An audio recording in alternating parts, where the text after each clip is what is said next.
Well, welcome everyone. Thank you so much for coming today to learn about negotiating a faculty offer in the humanities and social sciences.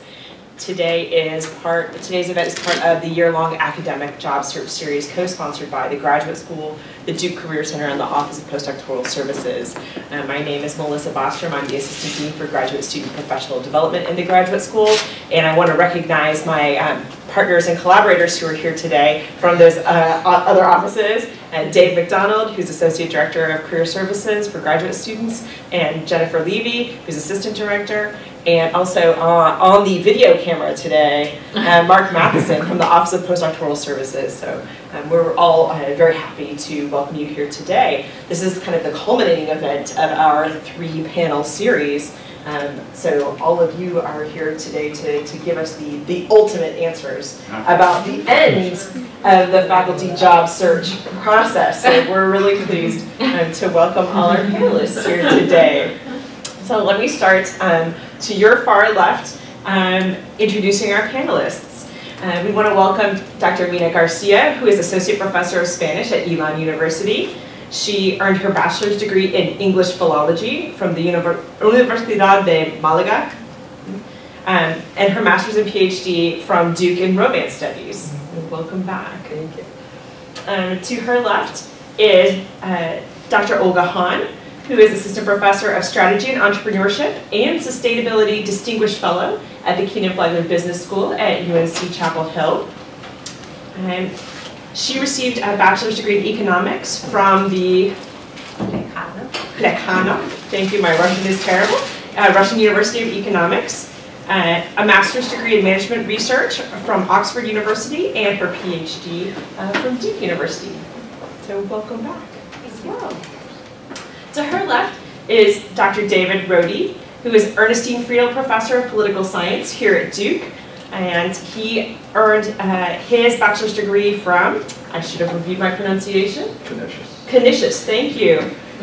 College in Germany, and his PhD in political science from the University of Rochester. Actually, that's a misprint on the website. Oh. It's not in German, it's in Buffalo, New York. Oh, it's in Buffalo. It sounded so international. Nothing so exciting. Well, thank you for that. And I should mention that Dr. Rohde is the winner of the 2017 Outstanding Postdoc Mentor Award. Yes. To his left is Dr. Sarah Roth, who is the Dean of the School of Arts and Humanities at Meredith College. And she earned her bachelor's degree in history from Southwestern University and her master's and PhD in American history from the University of Virginia. Thank you for making the trip to Duke. And then finally, to my immediate right is Joel Alden-Schlosser, who is also a doctor, I should say, Assistant Professor of Political Science at Bryn Mawr College, and he earned his bachelor's degree from Carleton College and his master's and PhD from Duke in Political Science. Again, welcome back. So we're really pleased to have all of these experts with us today to talk about strategies for negotiating an academic job offer. And as I hope you heard from the panelists' introductions, we have some folks on the panel who've been through this process themselves relatively recently or have served on search committees, and also some more senior folks who have seen a number of these kinds of negotiations. And so we'll be drawing on the expertise of all the panelists today for the questions. So we'll start, as usual, with some kind of formal prepared questions that I've shared out with the panelists, and they'll share their perspectives with us on those questions, and then we'll open things up to a more informal Q&A. We'll stop that piece around 4:15 to allow for some informal networking time at the end. All right, so with that much said, let's start with, I'll start with Mina, if you don't mind, on the first question. So what elements should candidates see addressed in the initial offer for a faculty job at your institution, at Elon University? Mm-hmm. Well, in my offer, what I saw was the title, the salary, the length of the contract, teaching load, moving expenses, and a faculty development package. Money for conferences, possibility of post releases, sometimes sabbaticals. Sometimes you can see something about equipment, like how often do they give you a new computer, or office furniture, and stuff like that. Maybe a welcome package that may include some library funds or stuff like that. Not, so that's what I saw in my package. So not all the elements are created equal, so in the sense that they're not all equally negotiable, right? Mm-hmm. So I'll leave it at that. We can talk more about that if you want. Yeah. Okay. Thank you. So I guess like what I would add to that is also summer support. I don't know how E1 works, but most places I feel like will have 9 months salary, but then there's 2/9, which is the summer support, and that's sort of also non-negotiable in most cases, especially with public universities. But what you can negotiate is the RAS budget, the research and teaching stipend, and that's especially in the first year. I feel like you can bump it out a little bit to help you settle in. And also you could negotiate on the teaching load in the first year, trying to minimize it so that again a smooth transition takes place. Relocation budget, did you mention that? Yeah, moving expenses. Yes, essentially, and how it can be used. So it's also very important. Like actually, I know a person who managed to buy his electronics with that money. You know, I know it's not usually technically allowed, but yes, like what qualifies as 1,000. The house hunting trip might also be paid for, even with your family who comes to the place once. So, yeah. So in other words, thinking about this question, and that fortuitously one of my PhD students just got a job offer last week, and so I have a copy of the email that it covers it. And it's similar. The one thing I would notice is we're talking about here about offers at the beginning of a career. As you and your career age, different things come into play and are differentially negotiable. That is, some things that would not be negotiable at the beginning will become negotiable. Later on, almost everything becomes negotiable if somebody's trying to move you from a current place to someplace else. But very similar. So salary, whether the salary is 9 months or 12 months, and then some universities have 12-month salaries. The 9-month salaries are usually paid over 12 months, but it allows, as Olga said, for summers. The normal teaching load in the first year, which often involves release from one course, at least, and then the number of preparations during your initial appointment. So this said we will work to keep you down to 3 new preparations during your entire initial appointment. That's good.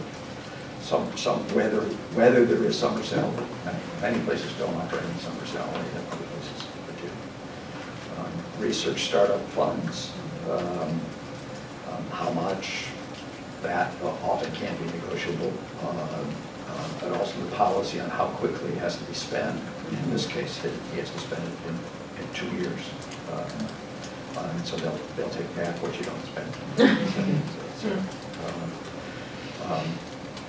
Whether or not there is a research leave between the initial arrival and the tenure decision, often there is after 3 years, assuming a good review, you get 1 course off. Just like you do your first year. Travel funds, how much are they routine? Do you have to apply for them? You want to know what the policies are, and sometimes you can differ about how those are applied. For many people, the important thing is, are there international travel funds available that you can seek? Often they're not built in at the beginning, but there's a pool in the college or something like that that you can apply for. If it's a graduate, a department has graduate programs, do you get a research assistant? Sometimes you're guaranteed, sometimes you have to apply for it. Equipment. You get a computer. vary depending on what discipline you're in, whether you need something big and that, or you have low demands, and the variation even within. I'm a very low demander as far as computers are concerned, but some of my students are very technical and require quite high-powered equipment. And one thing you want to know that isn't in this offer, and so it has to be asked about, is what about replacement? Do you get a new computer every 3 years or 5 years or sometime during your lifetime? Something like that. And then finally, what often turns out to be one of the most important things is what's the deadline for your decision? How quickly do you have to apply? So if you've applied for a lot of jobs and you're running for a number of jobs and you get your first offer and you feel really good, and then you have to say, oh, wait a minute, how quickly do I have to tell them, because does it allow enough time for these other places to make some decisions? And in this case, no. That was very comprehensive. I don't know if there's much left for us to talk about. Yeah, I think the only thing I would add is related to benefits. And it can be really important to pay attention not only to salary, but also to what retirement benefits they offer, how much they're going to contribute, the institution, and how much you have to contribute or can contribute. And then the other thing related to benefits is the cost of health insurance. That can make a huge difference, especially depending on your family situation. You know, that can really impact your actual take-home salary as well. I would only add that in the last 2 offers I've gotten, both from small private colleges, they've included a salary sort of chart. I don't remember how to describe this exactly, but basically showing this is what assistant professors make, this is what associate level, this is what full, and they break down every year. This is what you should expect your salary would be. Historically, you can see the changes. And at one institution, I was able to negotiate up and say, I don't want to start at the beginning, I've taught already. And at the other institution, they said, everybody starts at the same level, because they're very stringent about salary parity. But that was actually helpful, because then you could also see, okay, this is where I would prospectively be once I get tenure. And some schools have a lot of post-tenure bump, and others don't. They tend to give more to junior faculty, and then their graduated increases subsequently. For the next question, I think I'll start with Sarah this time, and that is the next 2 parts of the question that are listed on your sheet, and that is, are all the elements of the package equally negotiable? And then, are there other factors that candidates can introduce into the negotiation process, even if they weren't part of the initial offer? So I think we'll start with Sarah and then move back around. Okay, sure. Yeah, no, I would say not all elements are equally negotiable. I think you were kind of mentioning that too. And I should also say that I think it depends a lot on the institution and the type of institution. The places where I've been, salary negotiation is within a very, very small range. I mean, even to the point of, well, maybe we can come up $1,000. And those are smaller, tuition-driven institutions that I'm talking about. I would say teaching load can be negotiable depending on what is going on. If you're finishing up a book, maybe, something like that the institution sees or the dean usually sees as valuable to the institution. What else? Money for travel, sometimes you can negotiate that, I think, depending on, I would say your field is an important factor in that. So that if you're in, let's say you're an historian of Asia or China or something, and you need to travel to do your research, you might be able to get extra funds for that. As far as, I mean, to me, I think it's really years toward tenure that I've seen negotiated the most. So that if you have been somewhere else teaching and you would like to kind of accelerate the clock, that's what I've found administrators are most willing to do. And that can work in your favor, or it can work against you, depending on how confident you feel, especially about your publication.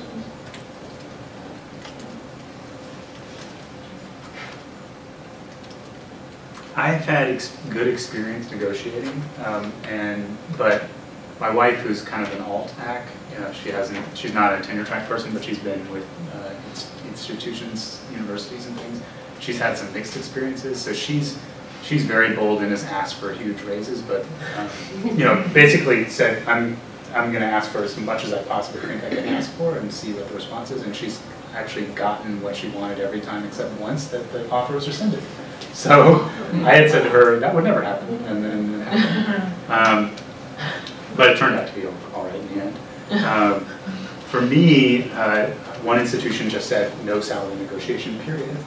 But I was able to ask for more research, and I doubled my research money, which I then also had this strange cap on. I had to spend it by a certain amount of time, and then it got extended without my knowing it. So it's worth knowing these things because you're planning on having it, and then they will disappear. And the other thing that I think often people don't negotiate about that's been mentioned before is not just course releases, but what in particular I'm going to teach, because sometimes departments are hiring you to teach something that, like teach courses that they don't want you to teach themselves, and that could be unpleasant. A friend of mine has inherited a course that he didn't want, and I think that he could have specified, can you tell me exactly what I'm going to be teaching so that I don't have to say teach this while I'm still trying to get tenure? Because some courses are difficult, they're heavier lifts for you or for just in general in the department.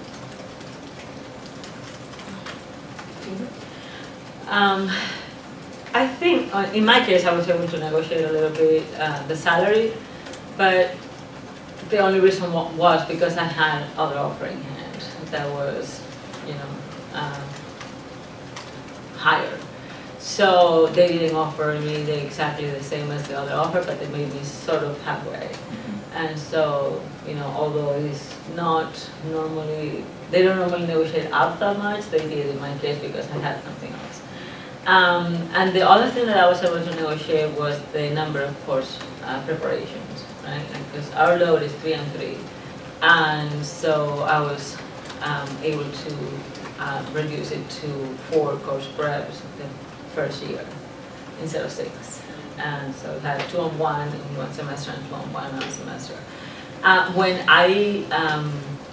When I studied at Elon, the course release thing that has now become pretty much the norm was not even in my radar. So I never even asked for that. And I have seen that come after, like maybe 2 years after I started, that it was like a given, of course they're going to ask for a course release. And when they ask for a course release, then we'll say, right?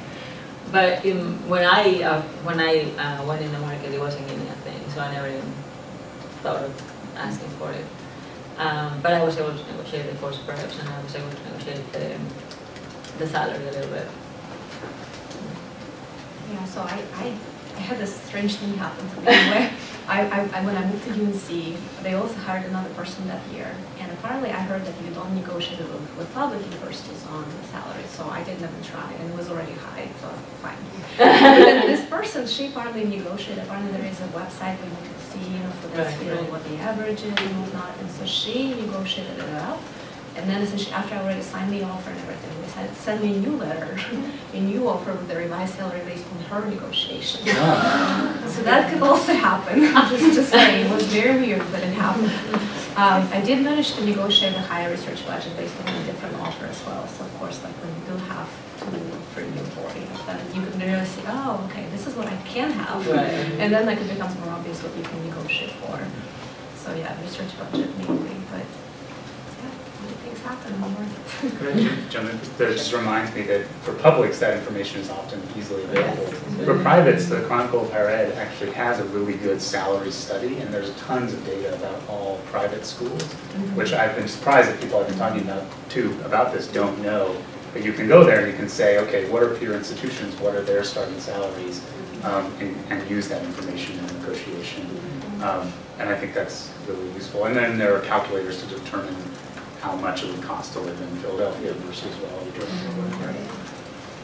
And also, like, if I can like touch upon the healthcare benefits and retirement benefits, all of that is not even in the offer. They give you a link at the office, which are 2 pages, right? That they really that's what surprised me the most, is that it's only 2 pages. And you're like making this big decision, thinking you sign like 100 pages of but it's really 2 pages that you're signing. But yeah, like if you study those policies as well, you can also predict some of what the costs of the living and what the actual salary will be.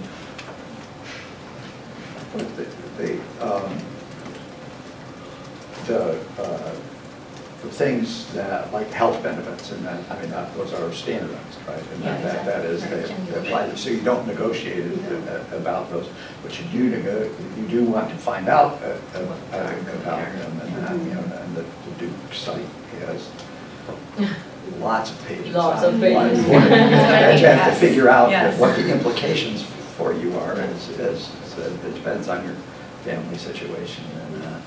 And I would say that I think the single most important variable about what's negotiable, universities vary, departments vary enormously within universities on what is or is not negotiable. You mentioned salary parity. I mean, some departments have very, or either universities have, or colleges within the university have, or departments that have written rules about salary parity. Some other departments try to maximize the lack of parity in salaries among the faculty members across ranks, within initial hires and things like that. And so you want to, if you're in the position of negotiating, you want to get some information, if you can, about what the ethos of that is. And that, but the biggest thing is whether you have another offer. And that things become negotiable when you have another offer that normally would be negotiable at that university, within that department, or something like that, like starting salary and things like that. And some departments have the practice that, you know, if they do negotiate with somebody, what your experience, and I had that experience with one university when I was starting, and that I was told, well, gee, yeah, we'll offer you a little bit more, but we're going to have to give it to everybody else we're hiring this year too. And the university I accepted, which was Michigan State University,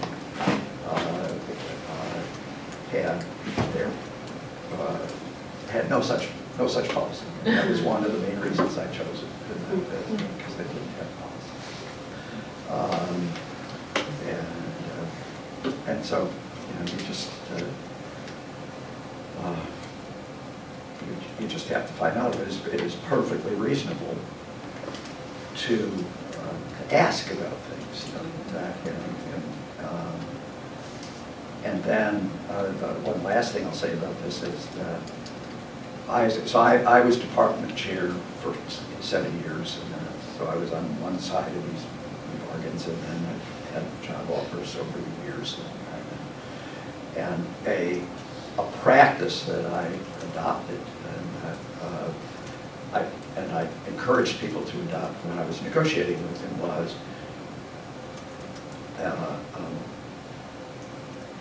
if you tell me that you will accept an offer if it has this feature, you have a lot more leverage to get that than if you say, well, I would really like this. I would like more money. I would like more guaranteed of the course of things like that.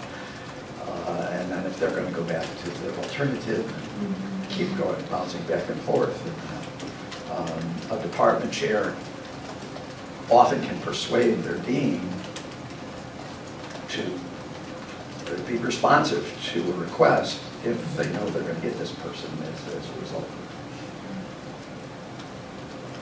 So just to follow up on the comments, several of you have talked about getting advice on what's negotiable or what the ethos is. Who are some trusted resources that our audience can turn to get that information about what could be negotiated at different types of institutions and different types of departments? I'll just throw that question out to the panel. Well, I would say if you made a connection with one of the faculty members or more than one of them when you were interviewing, if you know people who have previously had offers, whether they accepted them or not, from the place. The faculty you work with will often know things about departments, and again, in my discipline, there are departments that are famous for negotiating everything, and there are some that are infamous for not negotiating. So there are lots of possibilities, information sources. Advisors also. In my case, I talked to my advisor and said, this is what I got, from the different places. And then we started talking about it. And of course, a bunch of other friends were going out at the market at the same time, so we kind of compared notes. That's exactly what I was thinking, like other PhD students go on the market with you and go also get offers and hear something. I mean, this is sort of a general piece of advice that probably don't need to be told, but make use of every possible network without any shame. Because you also don't know what other thing you might unlock by simply asking the question. And sometimes I think the idea is I shouldn't be doing that. It's not proper or whatever. But I think that other people are doing it, and it's actually a way to negotiate successfully is to learn about who you're negotiating with in whatever way you can. My current institution, I realized that the department really didn't have any power. All the negotiating was with the provost, so that allowed me to talk to people in the department at the level of candor that I couldn't at another place where the department had a lot of influence about how those negotiations would go. But I wouldn't have known that without talking to somebody at a college nearby that knew that that's the way it worked, right? Which meant reviewing that I had this offer, which sometimes people are reluctant to do among certain circles, but I think ended up being to my benefit. Thank you, Paul. So for the next question, I would like to start with Olga. So we've talked about what are the parts of the offer we might expect, what's negotiable or not negotiable, but let's talk a little bit about the process and how it's conducted. How should our audience of PhD students and postdocs expect this negotiation process to be conducted? And then at what point do you know that you need to stop negotiating? And like when you come to the negotiating table, you also should realize it's a very small world, right? Like you are going to meet these people, even if you don't take the offer later, they're still going to have a view on you in the future. So that's like one caveat I think I will say. So in my experience, it was mainly actually the associate dean for faculty or academic affairs, depending on what their profession is. That were negotiating with me. It was never actually the chair. It was somehow whoever was on the offer letter, and usually it was the associate dean, would leave a number, would leave an email, and that's the person I would talk to. And then of course, like I will try to find out what can I ask for, what can I negotiate with the faculty first. But the majority of the negotiations actually happen with that associate dean. And you generally, I don't know, like outside of, I guess, business academia, but you generally meet them on the job, like in the job talk day. So you'll have one-on-one meeting, and that also helps to establish some sort of rapport with that person, knowing that you're going to negotiate with them later. Yeah, it was essentially all over phone calls, and mainly kind of like, I think they were all open to everything I asked for. It wasn't like, oh no, you're not thinking that. Like, it was mainly like, how can we figure out a way for both of us to be happy? Because they also don't want to lose you, right? That's the candidate. They're already putting all the social, political capital, getting all the offer, right? So they want to make it happen as well. It's also their time that's being wasted, I guess, negotiating. So they also want to arrive to the outcome quickly, so to speak. So yes, I think it's like a key phrase. If you tell them you will accept under these conditions, and you give them that certainty, I think that that's also going to make the negotiations a little easier.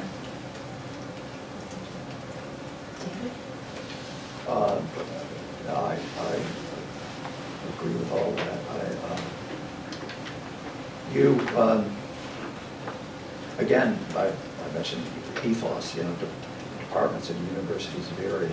One thing that you may sense in talking to whoever your contact person is, whether it's chair or dean or whatever, or you may get an explicit message about this, is whether the person with whom you're talking is your ally or your adversary. And that, so when I was department chair, saving money for the university was nowhere on my radar. I wanted to get this person to say yes, and I wanted to get this person and all my other people the absolute maximum that could get out of the university, whether it's money or whatever. And so very often it comes down to, I'm on your side. I don't have carte blanche, and nobody's going to give me carte blanche, but I'm ready to conspire with you to get the maximum that I can get for you. The other side, though, is you don't want it.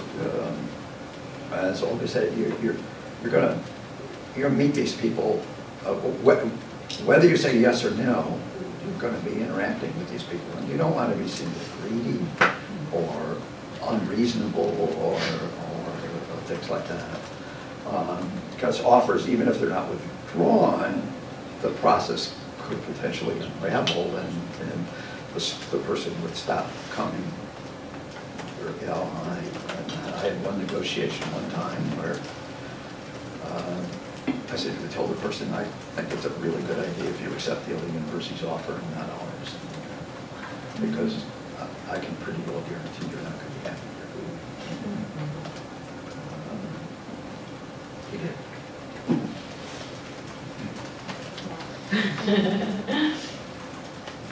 Yeah, I would just say that I've had a couple cases, not when I was dean, but before, and as associate dean, and kind of being in contact with the dean and having the dean describe a new hire as high maintenance and in a really negative connotation. And you don't want to be that person, I think, but it is a very fine line, to push for what you want and what's important to you, and to get the best. Because I've also talked to faculty members who this is probably 8-10 years later, they say, yeah, I think that dean really lowballed me, and I'm really upset that I still, after a decade, that I didn't push for more. So that's not really a good any kind of piece of advice exactly, but it's just those are kind of the two options you're sort of navigating between. And you don't want to start off things where you're resentful, but you also don't want to start off things where they're resentful. Yeah, the only thing I would add to that, and I think this is sort of echoing something you said, David, is identifying your priorities and what it is that you need. That can make you just much more successful, and not assuming I always need more money, I always need more of these things, because that might send the wrong message. It's true that it's not like they'll go to waste for you, but I think for my sense in the negotiations I've witnessed or been part of, is that you're looking to come to a mutual understanding, and if you're clear about what it is that you require, they want you, again, like being on a hiring committee can be really unpleasant and grueling, and so you want it to be over, and you want the person to come and be happy, and so if you are the person being hired and you can say, this is what it will take for me to be happy, and it's relatively reasonable, they're going to do everything they can to make you happy. If I could just add to that for a second, I think the couple of cases where the candidate was described as high maintenance, I think one of the reasons is because the person kept asking for something else and then something else, instead of being clear about exactly what they wanted and kind of, communicating that at the beginning. Because that can be bad also because it can give the impression that you're trying to string out the process because you have you're expecting another offer, and so it can seem kind of disingenuous as well. I agree with everything that has been said. I would say pick your battles.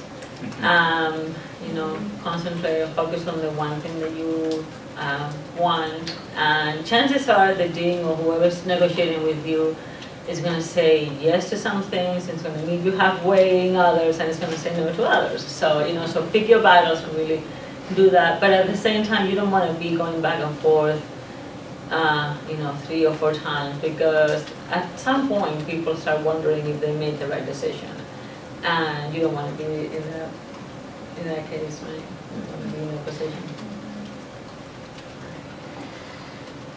I want to start with Joel for the next question, and that is, you know, how to handle maybe multiple offers, or maybe you're in a situation where you have one offer in hand and you might be expecting another offer. You know, how do you handle the timelines? Do you communicate that fact to other committees, or how do you do that diplomatically without appearing to be high maintenance? Yeah. I had a situation like that, and I think that I'm not sure I handled it the best way I could have, because with I had an offer, I thought there was another offer coming, and the one that I thought was coming, I didn't actually tell them that I had decided to accept the first one until they had given me the offer. There was, you know, maybe I was just like waiting to get the affirmation, but I knew that I wasn't going to take it, yet I didn't take myself out until they had actually made this formal offer. I think it would have been better to be upfront, and you know, as soon as I had decided I was going to accept the other one. Again, I think that it's hard. The institutions work at such different paces, and like in political science, they keep backing up. There are institutions who are now like trying to do many of their hires before the big conference, and then there are other institutions that can't get their act together, and so their deadlines are much later. It seems to have gotten worse than it used to be. I don't know if David, you could speak to that in terms of spreading out these things, which means you can't really, I think it's often difficult to meet balancing. So then it becomes a question of, are you willing to take the risk of turning down something if you don't have another bird in hand? Fortunately, the first offer that I got in that circumstance was the one I wanted. And so I held on to it as long as possible, and I said to the person I was negotiating with, I have some other things out, what's the latest that I can tell you? And he gave me that date, and so I told him before that date and made sure that that was, and you know, that I think was clear and didn't mean that he felt strung out. But it's not, I don't think there's an easy answer to that question. What I can say about what worked for me was being honest, and it might not be the most strategic way to handle it, but that's what worked for me. I had 2 offers. I had one offer on the table when I interviewed for my current institution, and I interviewed with them on a Friday, and I told them I had to respond to this other place on Wednesday. And they gave me the offer on Tuesday. And so I had to, you know, 12 hours to figure it out. It's nice, it's concentrated. But, you know, I knew that I wanted even more than I wanted the other place, and so I didn't know what their schedule was in terms of when they were going to get together the committee to actually figure out who the first candidate was. And I just told the chair of the committee, you know, I really like it here, but I have this deadline of Wednesday. Is there anything you can do about that? And so the dean called me on Tuesday and offered me the job. And so although all the details were not you know, settled by the time I had to say no to the other place, at least I had an offer, and so we started negotiating with that. And so yeah, it's not easy. I mean, because you have very few hours to decide what you're going to do with, you know, what job you're going to get. But at least you know, my conscience is clear that I was honest with it, and I thought that I did what I should have. So, yeah. But again, it might not be the most strategic way to do it. Similar thing happened to me actually. So, well, first thing I will say how to deal with this is we call these exploding offers, when you give them a pen and they use for 2 weeks to decide, and generally like being taken off the market essentially as soon as they can, so you don't actually like give all of the job docs you lined up. So you can ask for an extension, and generally like they'll give you another 2 weeks to decide. then you can ask for another one, but that also like that drains the social capital that you created already with this place. But a similar thing had happened to me, so I was done. I already had 3 offers. I was already like almost like taking essentially copies of my passport with one place I was going to sign with. And then I got this like one last, I think they went through the search, didn't find anybody, and went through like the second round in February. And they flew me in immediately, and I told them, yeah, I have this offer, and I have to sign it like next week essentially. And it was the similar situation. I came on Friday, and I think by Wednesday or something I had to sign the other offer. And just like you're saying, like honesty and transparency in this really helps. And again, it's a small role, but they gave me an offer on Tuesday, and essentially I later signed with them. It was a better offer, and it was, I knew that was the place I had to take the offer from. Yeah, so like definitely being honest, I think it's going to be valued in the future as well, because they know you as a colleague. I think that's the best way to handle it. I have very little to add to that. I think that's all right. Being as straightforward as you can will pay off. It may not maximize what you get to the last dollar, but it'll pay off in other ways. But the specifics of what you do depend on what are the specifics of your situation. And so the student of mine that I've been mentioning, he had interviewed at 2 places. And had not yet heard from a number of others. So when he got the offer from the first place he interviewed, he contacted the second place and said, I have an offer.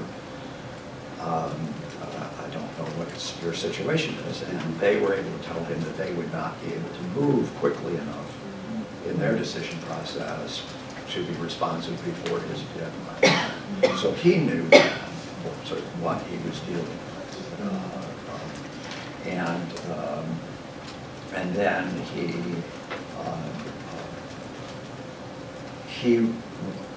it would not have been advisable for him to contact the other places that he was most interested in and say, I have an offer, what can you do for me? But his advisors have contacts and could find out whether that might affect their choices, their decision. So it's potentially very variable situation. I think it's easiest and best to be honest after you've gotten an offer. It's a little bit trickier if you've been to a campus interview, but you don't have an offer. You don't know even where you fall on the list for them. But it can work out, right, to be honest. And I think you kind of need to, this is an obvious thing to say, when you go onto campus, you're not going to announce to the whole committee that you have an offer. So you have to be pretty discreet about it, I think, and just talk to that contact person, the department chair, whoever it is. But yeah, certainly after you've gotten an offer, it's absolutely best to be honest.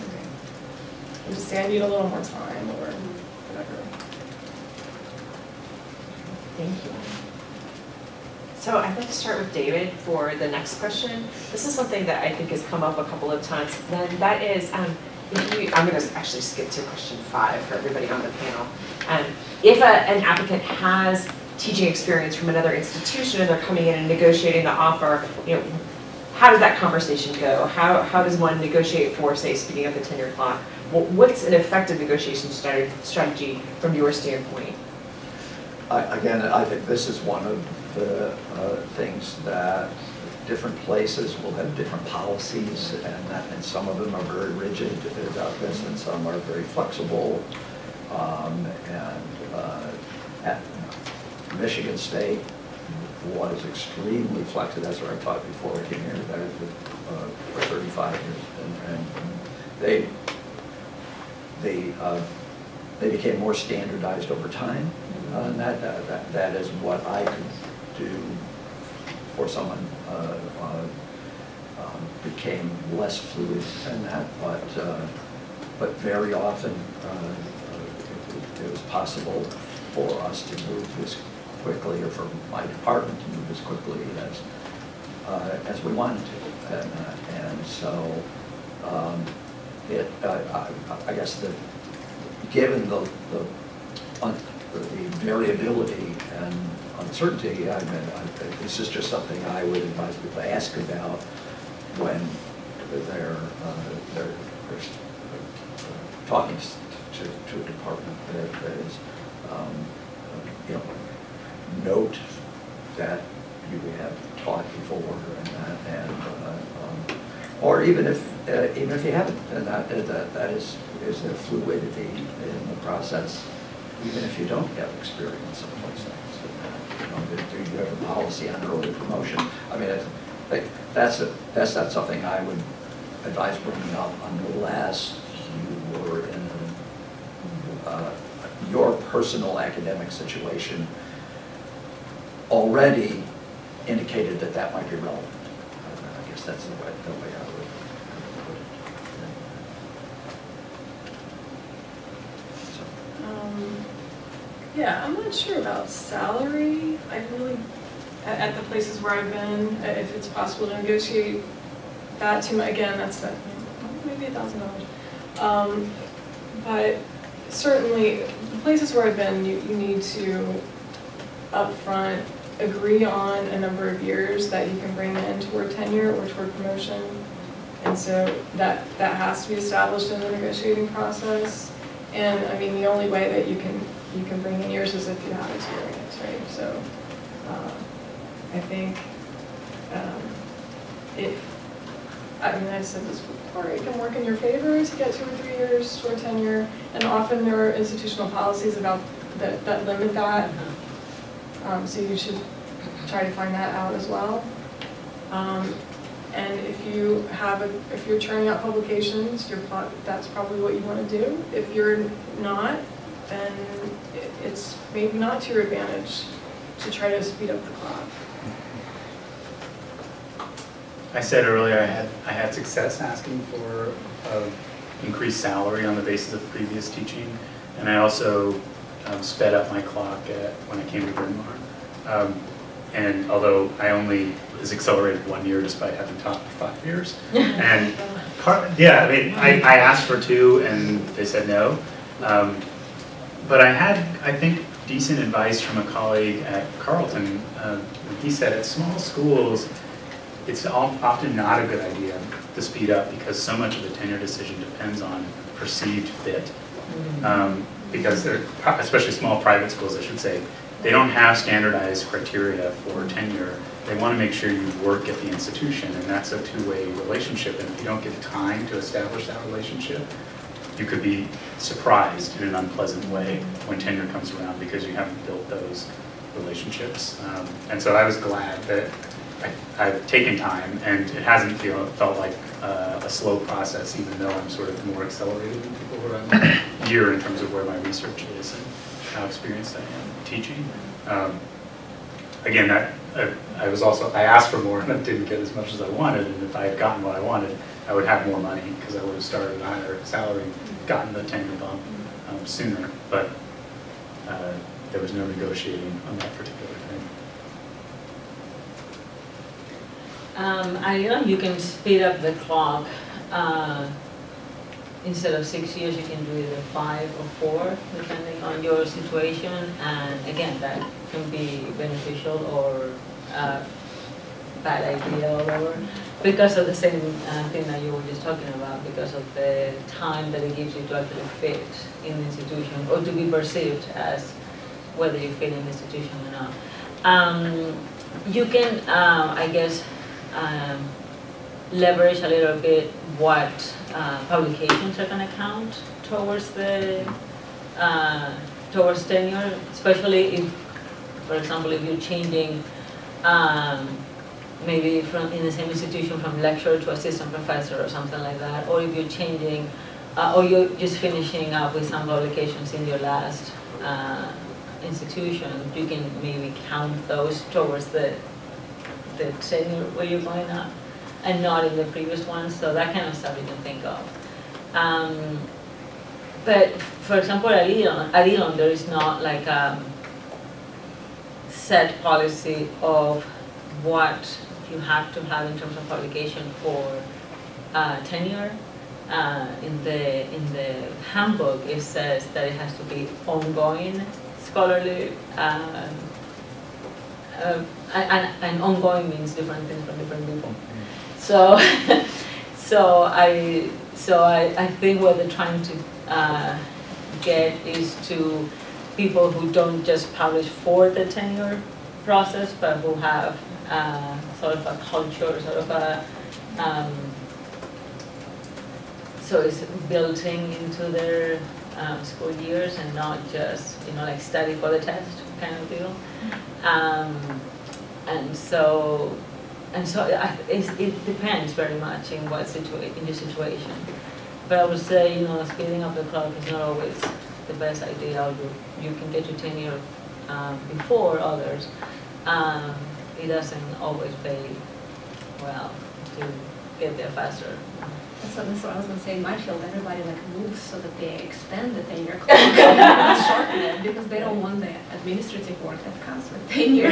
So it's also think twice, I guess, about what you really want.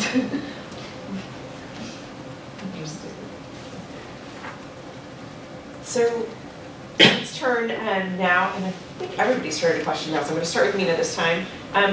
What's the right time to talk about a spousal hire situation for somebody who has a partner or spouse and coming with them? I never had this situation. My husband is an electrical engineer who is not an academic, and that's a blessing. I think the two academics would have been way too much. But I have many friends who have had this issue, and I don't know specifically what in the timeline where it fits. But I know that the results of the two-value problem have been different. I have a friend who was able to negotiate the spousal to be hired with him in the same department. They're happy in the same department. They're working together. It's great. Some other friends have been able to negotiate for a spouse a temporary thing, so like a 3-year, one of those visiting or 3-year renewable positions, and then after the 3 years it never became a permanent position, so that person had to then find something else after that 3 years. And I have another couple of friends, actually both do Grad, who each of them have tenure in 2 different states and get together on holidays and weekends. So I mean, it could go many ways. So it depends on the institution, it depends on the field, it depends on many things, I would say. So it's a hard situation. It also depends on where the university is, right? Because sure, some of course, places yes. like Cornell is based in a very, there's nothing else but Cornell there, right? So it depends on many things, yeah. Yeah, and yes, again, it depends. So I had a friend who graduated from Duke, and his specialty was negotiations. So he negotiated for she wasn't even his wife, I think, at the time, for his wife to be his fiancée, like a nursing degree, I think, at Penn State. That was his first place where he went. And even though he moved after a year, he was one of those risk-averse individuals who took the exploding offer and then got approached by other schools, and then in a year moved to another place. Well, she was still finishing that nursing degree, right? But they essentially they paid for it. And, so there are different ways to approach this. Yeah, depending on mostly, I guess, your abilities and your creativity. But just asking, for is there any career services that my spouse could have access to, that certainly wouldn't hurt. Just finding out what is available, because it's a very small place. There's nothing for them to do. That's a tough one. Yeah, I think this is probably the single most idiosyncratic thing. Risk is going to depend on so many things. Does the university you're talking to have relationships with other universities in the area, and do they help each other out? Not quid pro quo, but rather for facilitating contacts and stuff like that. So, but at some point, if if it is the case, so what this assumes you have an offer from the place you're talking about, and if it is the case that you will only come there if your spouse or partner is employed, not necessarily employed there, but employed. That is something to make clear to the people you're talking to, and not because then they may or may not be able to do anything. But if it's possible for them to do something, they're going to have an incentive to do something because if they're sure they're going to lose you otherwise. But it could be touchy on so many sides. Yeah, I think if it's a remote school, you probably have a better chance in a way because they're used to that. And I have a friend who is at Kalamazoo, and she started, and her husband's in the same department. I mean, he's in the same field, and I think they had to be a little bit flexible, the couple, because Kalamazoo would only agree to it if they shared the position to an extent. So it was, but I mean, after they were there a few years, they were able to have their own separate position. It's just, yeah, that's so difficult. Yeah, I really feel for people in that position. I actually just got an email today. I'm on the search committee this year, and this person, he got a job in HSC Paris, so in France, and essentially they told that his wife could work there as a nurse, and he's now back on the market because it turned out that she can't. You have to have, I guess, a different degree in France. And so, also make sure that, whatever they tell you is legitimate, I guess. Yeah, the only thing I'd add, because the question is about the timing, again, being up front, and I think if it's clear that your spouse has to work under certain conditions, establishing that and communicating that. My sense is that, it's my institution now, we're in a big city area, they basically don't do anything, or very little, because one, there's a glut of PhDs, so as good as you are, there's always another bunch of good people, and two, they figure they can't run a career services office, and people find ways to make it work in metropolitan areas. But if you had, again, if you're in a remote area and you really have to have some employment, I think you have to say that. Because those schools need to figure out better ways than just assuming that one person is not going to work. Doesn't seem to be the case anymore. So continuing on that theme of negotiating a job as part of your existence as part of a couple or part of a family, and I'll just let folks speak, I think, as they've had experience or expertise into this question. Is it recommended to negotiate parental leave, those kinds of things, stopping the tenure clock? Is that something that gets negotiated in an offer or handled in a different way in the process? And is that something that folks should be talking about when negotiating? So I have two children. I guess young children, and one I have doing my PhD, and then another actually in transition between BU and to UNC. And BU is a private university, so, and I would say I don't think you can negotiate this. This is in the benefits, I think, somewhat. And also you do get a year added to your tenure clock, I think in general for one child.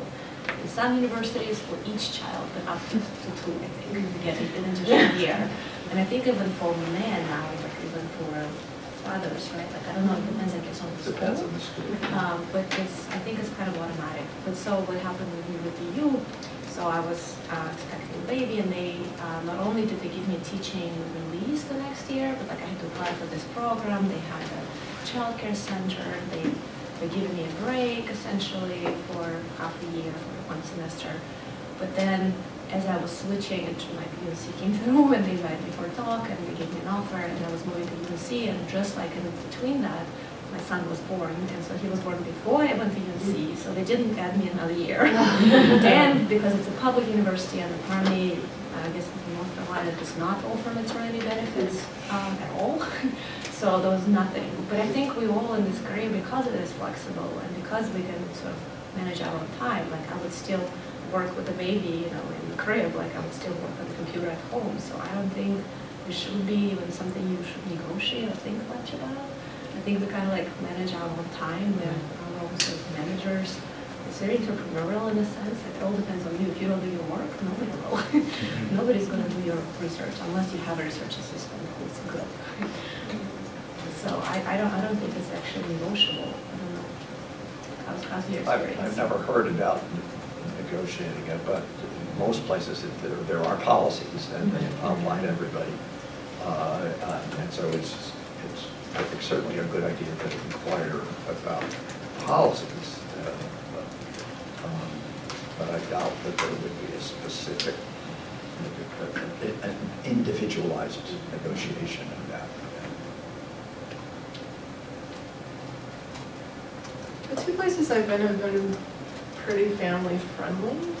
And I think you can figure that out beforehand from policies. At the same time, just personally, I would call human resources and talk with them instead of making that seem like it's part of a negotiation. I'm just really cautious with that kind of thing because you just don't want, you don't know exactly who you're talking to and what their underlying beliefs are. And so you don't want it to sound like, I'm about to start having babies as soon as I get there and then have as many as I want. You know, some people, that's what goes through their mind is hiring. I mean, that's just the world we live in. But you can certainly talk to human resources and get all of the policies that apply to that, and they have to, as you know, they have to be confidential about that. I would say that I will agree with you. I think that giving too much information can be dangerous and it can work against you. I think that announcing your family plans is not a good idea. I was told about maternity leave and about a bunch of other policies in the meeting that I had with HR in the different universities, but I never asked about it, right? So if they told me a lot of information about the university and a lot of policies, but I never asked. And also they're not supposed to ask about these kinds of issues, right? They're not supposed to ask, do you have a baby? Are you thinking about having children? You know, these are personal things that they're not supposed to ask. That doesn't mean that it doesn't happen. Yeah. So you have to be, you know, ready with the answer that you want to give, right? But that doesn't mean that they're not supposed to ask, right? But things happen. You know, I was asked, and I was asked also other things that that they shouldn't come up in a negotiation or on a campus visit. So you have to be ready for these kinds of things that are not supposed to be there, but sometimes, you know, somebody is not as careful as they should be, and you don't want to get caught in an awkward moment that might reveal to them something that you don't want to reveal, right? Or they might read in a different way. So I would say be ready.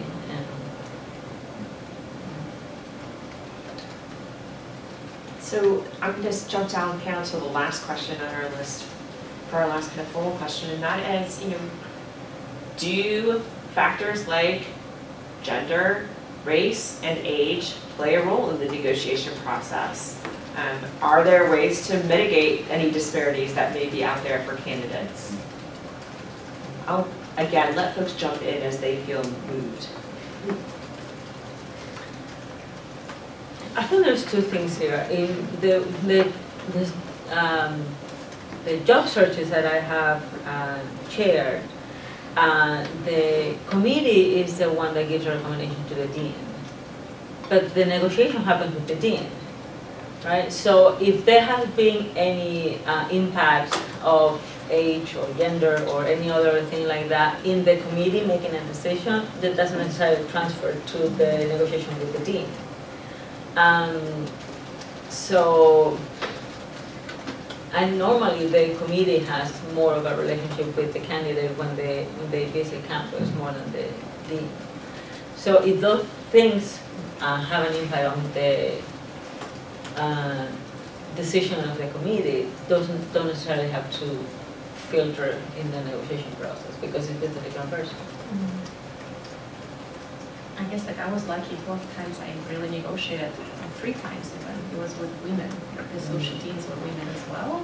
So I know research shows that it is an issue that women act like essentially at a disadvantage when they negotiate. But I think the only thing we can do is to make people aware because most of the advices are on subconscious level. So if you can point to some research maybe that shows, but like you said, I think like because it is actually divided, if there were any biases, they would maybe be at the decision-making level rather than at the negotiation level. But yes, if you're a woman and you're negotiating, sometimes it's not perceived as positive as if you were a man. So I know that for a fact. Which is just, I think, being aware of it already helps. Yeah, again, I think this depends a lot on the university and or college, and so both of the main places I've been at, especially later in my time at Michigan State and during my time at Duke, there's been a very strong desire to increase the diversity of the faculty in the department, and so in that kind of circumstance, these things can work to the advantage of effective people. We are in the process of hiring somebody who's a specialist in racial and ethnic politics this year,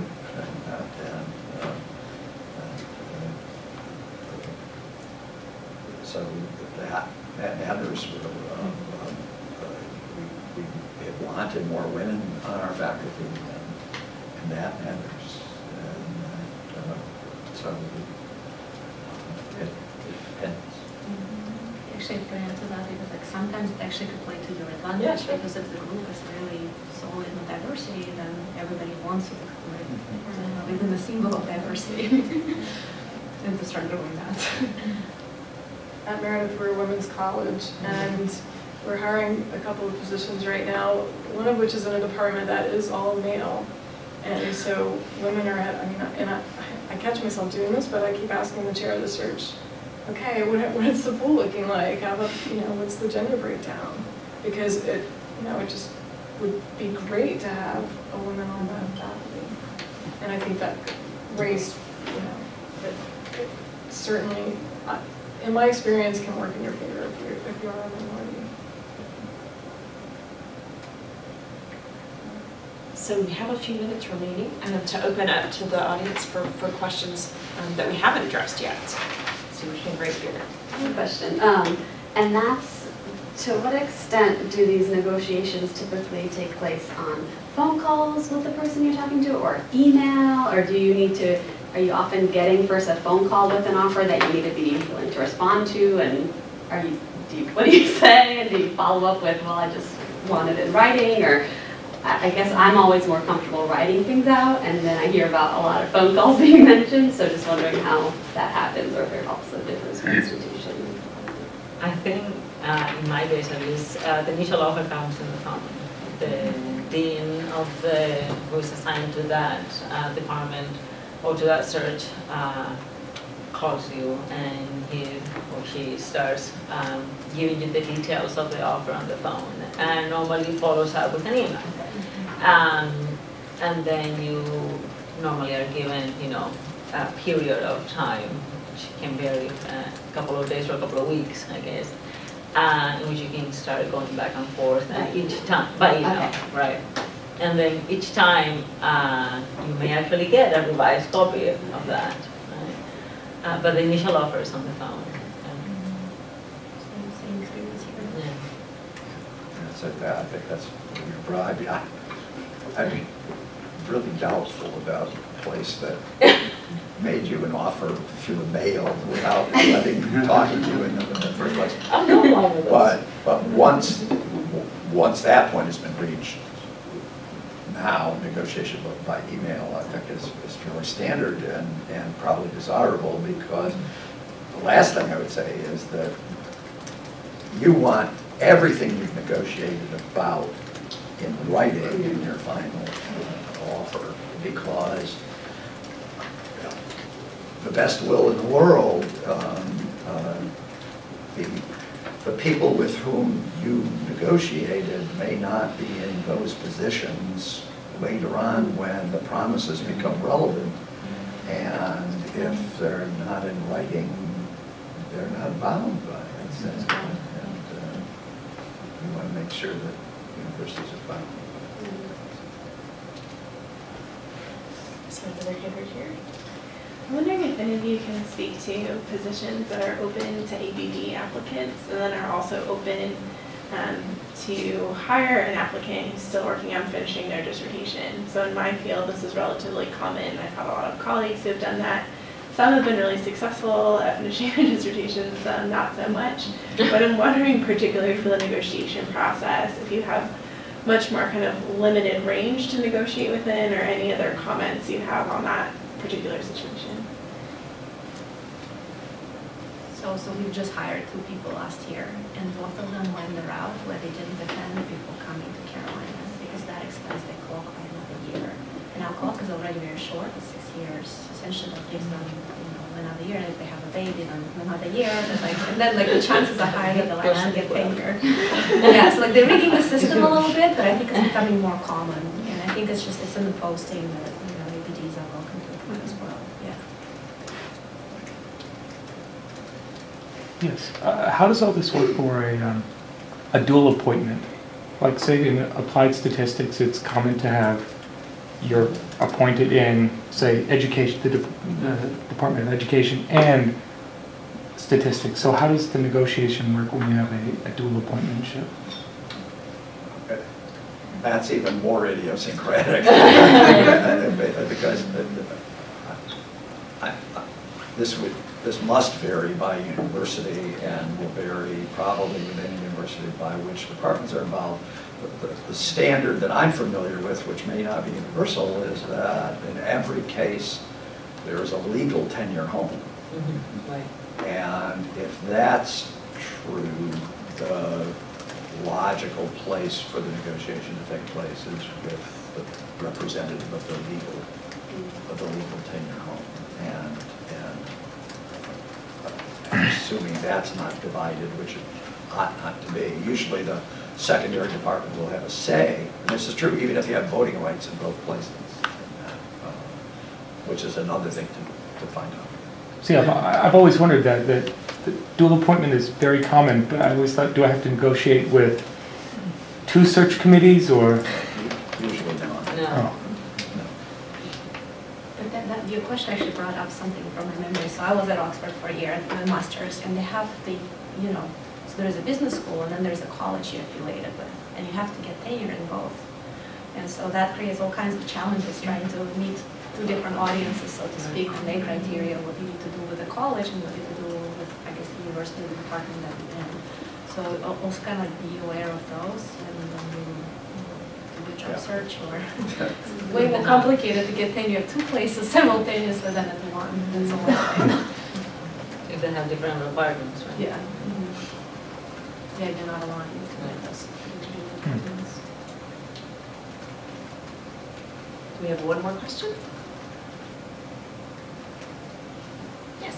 This might be something that came up earlier, so I apologize, but if you're trying to figure out the question about kind of gender differences, if you're trying to figure out how to advocate for a salary, can you ask males who were recently hired in the department and bring that as data? How do you approach that issue? So we were talking about how you can look up the numbers somewhat and bring those stats in the new negotiation process if you're below that rate, the going rate. I don't know if you can directly ask for what is the salary person X, Y, Z, but you could definitely look up the stats and bring those in the negotiation process. If you know someone in Unless you go ask person Yeah. X, Y, Z, you can ask what they may. I mean, here at Duke, we don't know what people's salaries are. Right.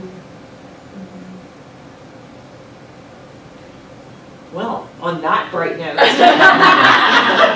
think we'll will draw the conversation to a close. And we will break up for one-on-one conversations if there are folks up here on the panel that you'd like to talk more with, and we want to provide that opportunity. Please join me in a round of applause for all our panelists.